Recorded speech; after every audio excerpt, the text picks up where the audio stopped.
Lo dijo en la primera hora. 8:09 de la mañana, le saludamos a Vilma Andrade, asambleísta nacional de Izquierda Democrática. ¿Cómo le va, legisladora? Bienvenida. Muy bien, Fabricio. Buenos días, un gusto pues estar en el programa. Un saludo afectuoso a toda la audiencia de Sonorama. Gracias. Junto a Belkis Sánchez vamos a dialogar con usted en estos minutos. A ver, pregunta directa. ¿Por qué separaron a Joana Moreira de las filas de... Bueno, entiendo que ella no era afiliada al partido, pero sí era parte de la bancada. ¿Por qué la separaron de la bancada de la Izquierda Democrática, asambleísta Vilma Andrade? Bueno, primero, no se puede ocultar el sol con un dedo. La Izquierda Democrática está atravesando problemas internos que en muchos de los casos tienen que ver con posturas de orden personal sin seguir una línea del partido. En este caso, de acuerdo a la comunicación que se envió, como usted sabe, yo ya no estoy en la dirigencia del partido, pero ahí pude conocer que básicamente ha habido ya varias alertas realmente en sus votaciones que sobre todo dentro del CAL, no han sido consecuentes, no han sido en unidad con la compañera Yesenia Guamaní, es decir, han tenido una divergencia como que fueran de dos organizaciones políticas diferentes, y eso ha llevado a que efectivamente, pues, no en este momento tengan esta decisión el partido de ir a esta situación, pues por el incumplimiento básicamente de las decisiones del partido en varias votaciones y en reiteradas votaciones en forma diferente a lo establecido ya anteriormente por el partido. Asambleísta, bienvenida. Le saluda Belkis Sánchez. Esta decisión que se toma con la asambleísta Joana Moreira prácticamente fue fruto de lo ocurrido en la sesión del CAL, en donde se pudo registrar esta diferencia en cuanto a la votación con la asambleísta Yesenia Guamaní. Sí, yo entiendo que esa fue la última, pero que hay otras, que hay varias votaciones dentro del CAL que efectivamente ha tomado una decisión más bien de orden personal. En esta última yo le debo decir que yo hice un seguimiento porque se transmitió en vivo, mi querida Belkis, y ahí, por ejemplo, la posición de la compañera Yesenia Guamaní fue legal, porque cuando... Se me quedó congelada. Ay, Dios, ahí tal vez mejora sí, apagando la cámara. Ahí sí. Sí, voy a tener que apagar la cámara, estoy con muy mala señal. No importa, dele, porque sí la escucho bien ahí. Ya. Ok, yo les decía que en ese caso lo que ocurrió básicamente es de que la denuncia no cumplía las formalidades de ley.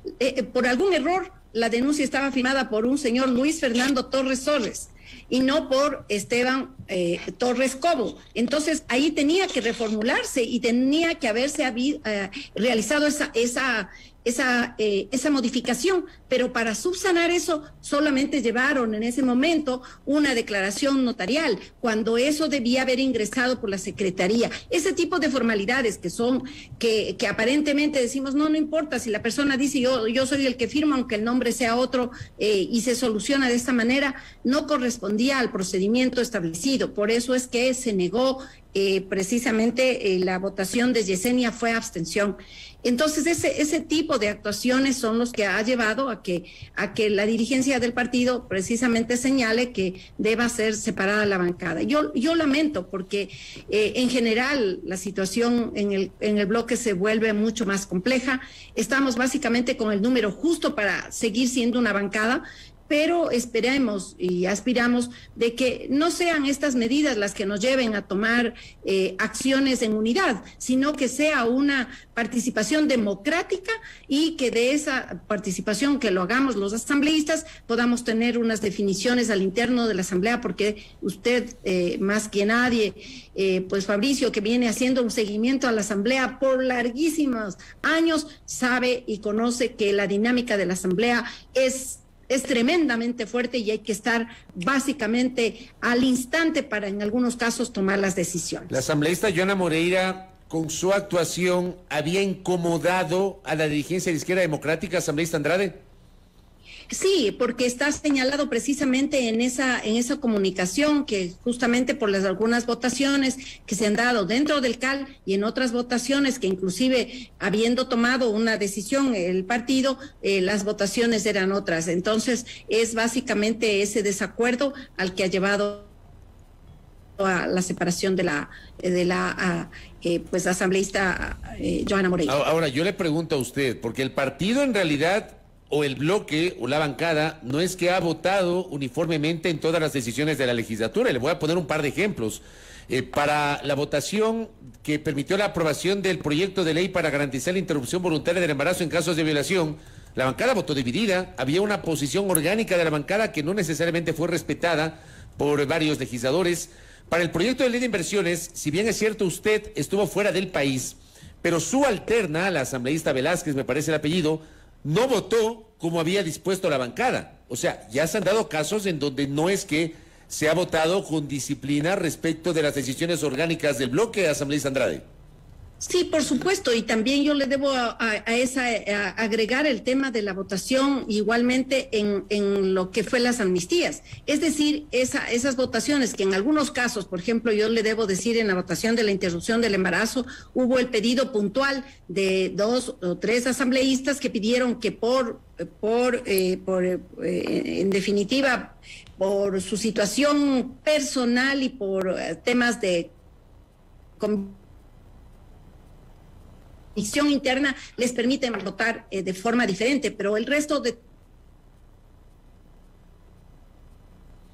Tenemos alguna dificultad con la conexión a internet. Temas, yo creo que más allá de una formulación que se haga en la bancada y de diálogo que no ha permitido realmente que estas acciones se transparenten de manera clara y que las votaciones también sean de esa naturaleza. Yo aspiro que justamente esto nos lleve a debatir los temas y que luego la votación realmente sea unánime, pero también que respete en muchos de los casos esta dinámica que tiene la Asamblea para poder analizar y votar de forma consciente, clara y decidida. Asambleísta Andrade, ¿cómo mira usted el futuro del partido Izquierda Democrática? Y lo pregunto porque hace un momento hacía referencia a esta preocupación por estas bajas, digámoslo así, que han tenido como bloque legislativo. Entendemos que hay otras investigaciones que se siguen a lo interno del partido contra otros asambleístas de la Izquierda Democrática por algunos temas. ¿Es posible pensar que seguirán existiendo expulsiones de la bancada? ¿Qué va a pasar ya con el bloque como tal? Bueno, es muy apresurado en este caso yo señalar más allá de lo que tenemos conocimiento. Podemos perder, inclusive yo veo con mucha preocupación, estamos 13 asambleístas, es el número mínimo que debemos tener para ser una bancada. Podríamos en algún determinado caso perder la bancada inclusive, pero yo aspiro que realmente lleguemos a un diálogo interno fuerte que nos lleve a tomar decisiones y medidas, sobre todo orientadas a fortalecer el bloque, y eso tiene que darse, no hay otra forma, como igual en el tema de la Asamblea General, en el Pleno, digamos, en la Asamblea Nacional del Ecuador, igualmente tiene que procederse a encontrar puntos de acuerdo que vayan más allá de postergar los temas a través de medidas judiciales que son absolutamente legales, sí, pero ¿qué tiempo más podemos persistir con postergando la problemática? Y eso nos está derivando en que la sociedad y los ecuatorianos cada día valoren menos a la Asamblea Nacional y lógicamente pierdan la legitimidad, pierdan la confianza, pierdan la credibilidad frente a una institución importante para la democracia. Entonces, Seguimos con dificultades. No sé si podemos hacer contacto telefónico mejor. Contacto telefónico con la asambleísta Vilma Andrade para poder conversar con ella sobre la situación interna de Izquierda Democrática. ¿Por qué? Porque además, Izquierda Democrática llega al actual periodo legislativo, Belkis, amigos y amigas, con 18 legisladores, si la memoria no me es infiel. Comienza justamente... comienzan a perder legisladores y me parece que la primera decisión fue la expulsión de la asambleísta Amado Ortiz de Santo Domingo de los Áchilas, que luego apareció como parte del BAN. La decisión de Eitel Zambrano, que decidió apartarse él de la ID y ser parte del BAN. Lo de Bella Jiménez, que fue separada de la bancada, fue además destituida de su condición de legisladora y obviamente perdió la segunda vicepresidencia de la Asamblea Nacional. El caso de Egner Recalde, que igualmente fue, digamos, se separó de la bancada, no fue destituido, entiendo que no fue expulsado del partido, pero él se desafilió del Partido de Izquierda Democrática. El caso de Alejandro Jaramillo, con quien conversamos hace algunos días, él ha sido expulsado del partido. Y el caso de Joana Moreira. Ya la tengo de nuevo a Vilma Andrade, ahora telefónicamente. Vilma, ¿me escucha? Sí, muy bien, Fabricio, le escucho muy bien. Ahí estamos mejor. Prosiga por el tema de la bancada. A ver, y estaba, mientras usted se reconectaba, estaba un poquito echando una mirada a la situación interna de la ID, mencionando el caso de Amado Ortiz, de Eitel Zambrano, de Bella Jiménez, de Egner Recalde, de Alejandro Jaramillo y de Joana Moreira. Estamos hablando de 6 legisladores. No sé si me falta alguien. Sí, usted ha tomado nota. Efectivamente son 5 legisladores que hasta el momento hemos perdido como bancada, y eso realmente nos tiene que llevar a una reflexión muy profunda que pasa no solamente por qué está ocurriendo ya en este momento al interior de la legislatura, sino a procesos también internos de la democracia interna. El Código de la Democracia establece el escogimiento de los candidatos a través de asambleas, de estas llamadas primarias, en las cuales se escogen los candidatos. Pero estamos viendo que eso no es adecuado, y vamos a esas reformas dentro de la asamblea también, justamente porque ¿quién lleva más? Por ejemplo, en el caso de la señora Bella Jiménez, que justificaba a nuestro presidente en Guayas de que a ella le puso de candidata porque fue la que más personas llevó a la asamblea y fue la que más llegó de apoyo en ese sentido tuvo. ¿Dónde está su trayectoria? ¿Dónde hubo una revisión, una precisión minuciosa de cuál es el conocimiento de la realidad política, social, económica del país? ¿Cuál es el compromiso que asume frente al ideario, frente a los postulados del partido? Porque algo que yo rescataré siempre es que el partido se ha caracterizado sobre todo por una referencia de honestidad, porque tenemos líderes como Rodrigo Borja que han dejado una huella en el Ecuador precisamente por esa referencia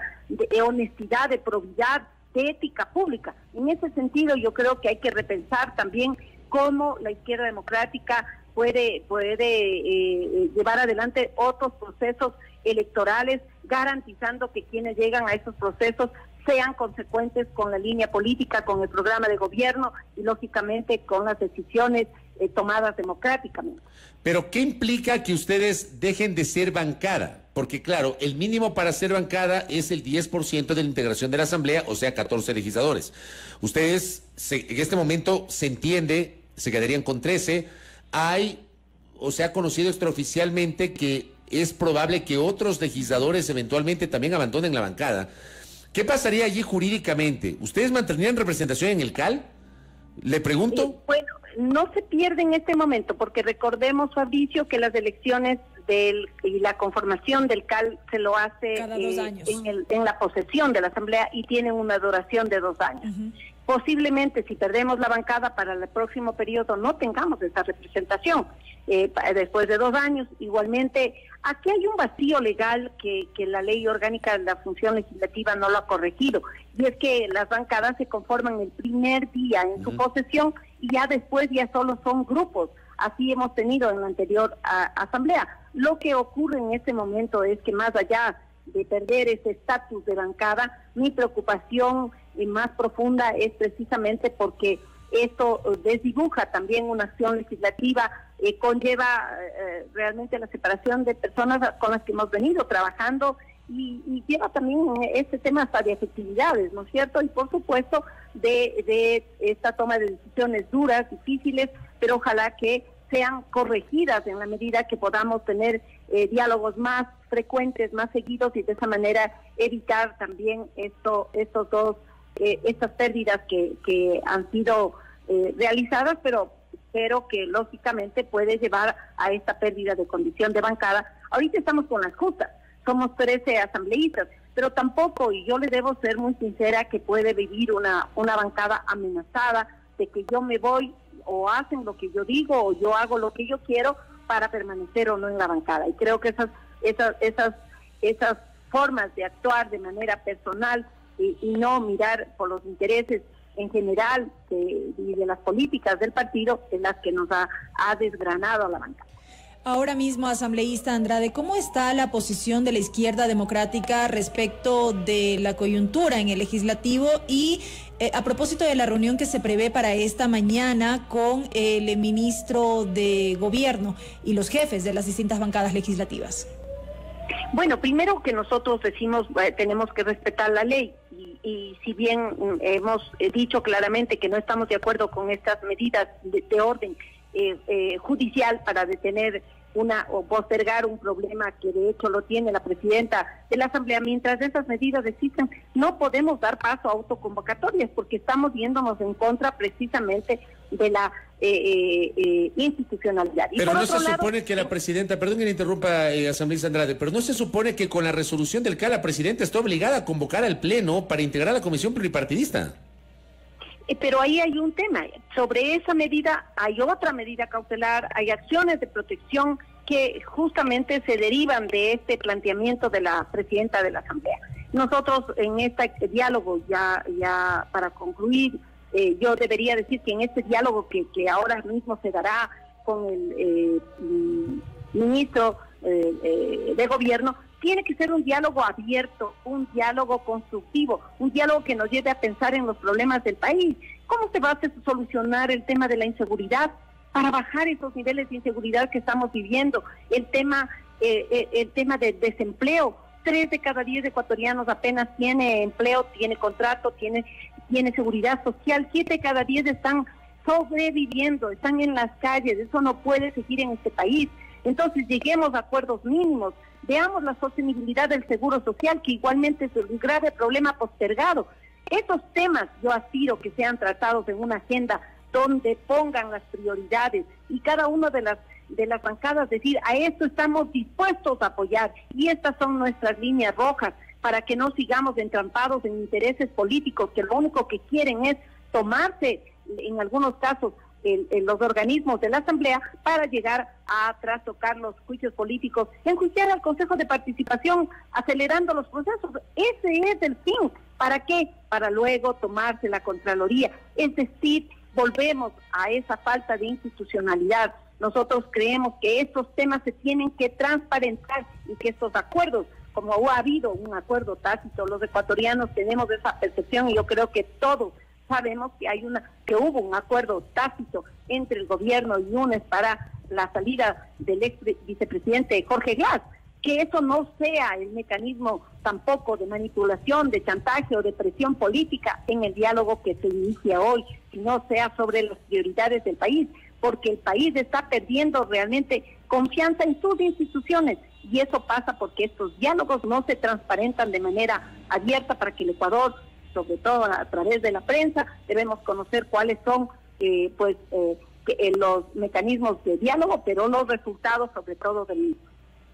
En 30 segundos, porque sé que tiene otro compromiso, a ustedes les están acusando de estar cercanos al gobierno, y ya no les dicen izquierda democrática a algunos, sino derecha democrática. ¿Usted qué les responde a sus críticos, Vilma Andrade? Bueno, que con acciones. Las acciones son las que dan cuenta. Nosotros hemos sido muy claros y directos en los cambios pertinentes en las leyes que el presidente ha remitido. Nosotros hicimos un acuerdo político, recordemos ese acuerdo político que yo creo que faltó poner sobre la mesa estos temas legislativos, que hicimos una agenda legislativa, pero las grandes prioridades no están en esta agenda, que son justamente las que le estoy mencionando. Nosotros seguiremos, sí, apoyando todos los temas positivos y creo que en ese sentido también falta. Nosotros, como Izquierda Democrática, seguiremos de manera legal. De ninguna manera vamos a ser corresponsables de las actuaciones del gobierno. El gobierno en este momento tiene los recursos, tiene las posibilidades de darle respuesta inmediata. Hay más de 1.000 millones entregados en fondos no reembolsables para los créditos que ofreció, pero no se les están dando de la manera ágil que deberían. El gobierno está postergando los problemas, ha debido prácticamente a un año de su mandato cambiar las autoridades para poder tomar otro rumbo, realmente las acciones políticas dentro de su gobierno. Es decir, nosotros no somos corresponsables ni lo seremos de un gobierno del que no somos parte y el que tendrá que dar cuenta al país de acuerdo a sus acciones, y nosotros en el ámbito legislativo tendremos que seguir trabajando. Yo le debo dar buenas noticias. Ayer en mi comisión, que ya vamos más de 100 sesiones, hemos aprobado una importante ley, que es la ley de pagos en plazos justos, que fue mi propuesta de campaña, para obligar a las grandes empresas, a las empresas públicas y privadas, a que paguen en prioridad a las pequeñas y a las microempresas contratistas, a las que máximo tendrán que pagarle en 30 días. Esas leyes positivas que tuvo el apoyo de la Cámara de la Pequeña Industria, de los colegios profesionales, de la Asociación de Emprendedores, estará ya muy pronto, ya es el segundo debate. Igualmente presentado una propuesta a la vanguardia para el Ecuador, y ayer tuvimos comparecencias del Instituto Iberoamericano Societario, porque estamos poniendo reformas importantes para crear pues el arbitraje como norma de solución de conflictos en las compañías. Es decir, estamos abordando temas bien importantes, bien interesantes en las comisiones, pero desgraciadamente en el pleno de la Asamblea son las pasiones y las confrontaciones y los intereses políticos los que nos dejan realmente con una imagen muy mala frente a los ciudadanos. Correcto. Vilma Andrade, gracias por el tiempo y esperamos tenerla en una próxima oportunidad aquí en la cabina. Muy amable, que tenga un buen día. Muchísimas gracias, Belkis y Fabricio, y buenos días a todos. Gracias. Vilma Andrade, asambleísta de Izquierda Democrática, con su posición sobre la situación interna del partido. De memoria, hablé de los asambleístas que se han ido, ¿no? Amada Ortiz, que fue expulsada, ¿no? Ella fue expulsada.